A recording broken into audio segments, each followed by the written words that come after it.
Hello friends, welcome to online assistant. सीधी बात, no बकवास।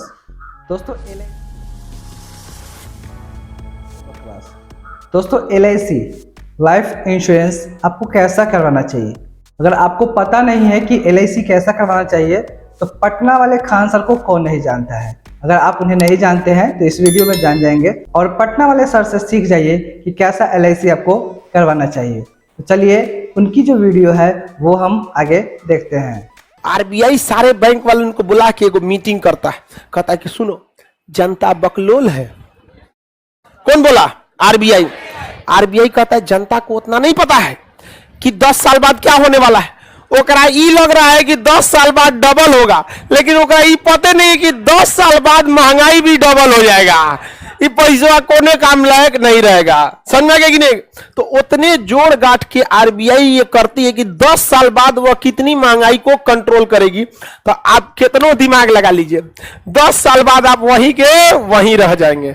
जैसे आप सोचिए, आज से 10 साल पहले या 20 साल पहले सपोज कीजिए, यानी सन 2000 में अगर आपसे कोई 1 लाख रुपया लिया होता, सोच सकते हैं कितना पैसा लिया। और आज 20-22 साल बाद अगर 3 गुना भी लौटा दिया, 1 लाख के बदले 3 लाख, तो भी ससुरा उस समय वही फायदे में था। सन 2000 में किसी के पास 1 लाख रुपया और आज के समय में 3 लाख रुपया, 3 लाख का कोई वैल्यू नहीं है।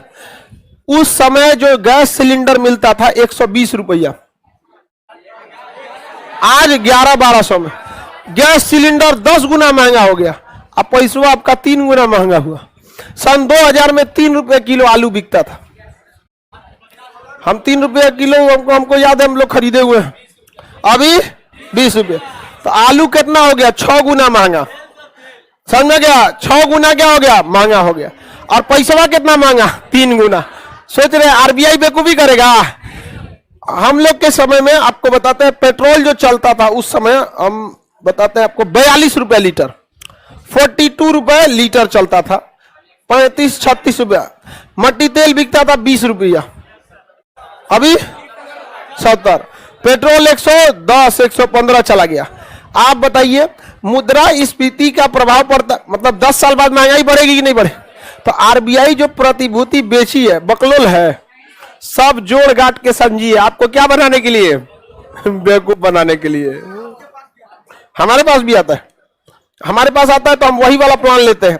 हम ऐसा प्लान लेते हैं कि देख भैया, हमसे तुम हर साल कुछ पैसा ले लो। हर साल क्या ले लो? पैसा ले लो। 10 साल तक हमसे क्या ले लो? पैसा ले लो। उसके बाद हमको अगले 20 साल तक महीना महीना कुछ पैसा देना, 25,000 30,000 पेंशन के रूप में। और जब 20 साल कंप्लीट हो जाएगा तो ये जो हम पैसा 10 साल तक जमा किए हैं अपना प्रीमियम, वो भी हमको वापस चाहिए।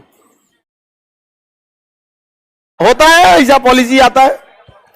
हम अपने मम्मी पापा का पेंशन ऐसे ही कराए हैं, हर साल हम जमा कर देते हैं, हर साल जमा करते जाते हैं, और जमा हो गया तो अगले 30 साल तक उन लोग को पेंशन मिलेगा। अब 30 साल तक पेंशन मिलते जाएगा। और जब 30 साल कंप्लीट हो जाएगा तो जो शुरुआत में हम हर साल 10 साल तक जमा किए हैं, वो पैसा क्या हो जाएगा? मिल जाएगा। तो हमारा जो था वो मिल गया और पेंशन भी मिल गया, टेंशनों खत्म हो गया हमारा। समझ में आ गया कि नहीं आएगा? मम्मी का अलग पेंशन, पापा का अलग पेंशन, मम्मी का हेल्थ का अलग, पापा का अलग, कोई टेंशन नहीं है। अब समझ में आ गया कि नहीं आ गया? नहीं तो भाई हम समाज को देखते तो डर जाते हैं। आजकल अजीब टाइप का हो गया है, माँ बाप को बेटा बेटी भूल जाता है। समझ में आ गया कि नहीं? हम कभी नहीं भूल सकते हैं, लेकिन समाज को देखते हुए डर लगता है। इसलिए कहते हैं कि नहीं भाई, जो है पहले माँ बाप को भी अपने पैर पर आखिरी दम तक क्या कर दे? खड़ा कर दे। बाद में हम बदले ना बदले वो तो अलग की बात है, नहीं समझे? लेकिन क्या जरूरत है भाई किसी को रिस्क लेना? क्या पता कि गृह मंत्रालय कोने दिमाग का होगा। नहीं समझ में आया?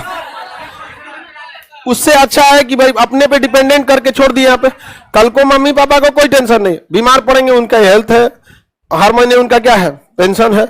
मम्मी का अलग पेंशन, पापा का अलग पेंशन। समझ में गए? इसलिए उनको कोई टेंशन नहीं, पेंशन है, टेंशन नहीं। तो हम RBI के बकलोलई वाले में नहीं जाते कि तू हमरा ले लो और 10 साल बाद दियो। समझ में गए कि नहीं आएगा? हम जितना जमा करेंगे बाद में क्या कर लेते हैं? वसूल लेते हैं। अभी मम्मी को ही मिल जाएगा, मम्मी पापा को टेंशन नहीं रहेगा। समझ में आ गया कि नहीं आएगा? सर आप भी डरते हैं भाई, समाज उमाज में देखते हैं बहुत डर जाते हैं, पता नहीं क्यों। घर आपका पैसा कभी काम नहीं आएगा। समझ में आ गया कि नहीं?